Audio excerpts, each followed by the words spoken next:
In this video I'll show you how to put the hood up on your Jeep Compass. Go on the driver's side footwell, and on the side here you're gonna find a latch that you need to pull. Okay, pull completely. Don't be afraid to break it because it won't break. Okay, great. Now let's go in the front of the car because the hood is not completely unlatched. Alright, this is the Jeep logo, alright? And if you lower yourself, you may see it, you may not see it. I'll show it to you once I open. But you're gonna put your fingers under in this crack. You're gonna feel a latch, and you need to pull that latch towards the left side. You can maybe do it like this as well. Okay, and once you pull it towards the left, you need to lift at the same time. I'll try to do it while holding my phone.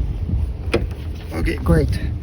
You see, this is the latch that you need to push towards the left, and at the same time pulling the hood up. Now you have the prop that is yellow over here, and we need to put it in this particular hole,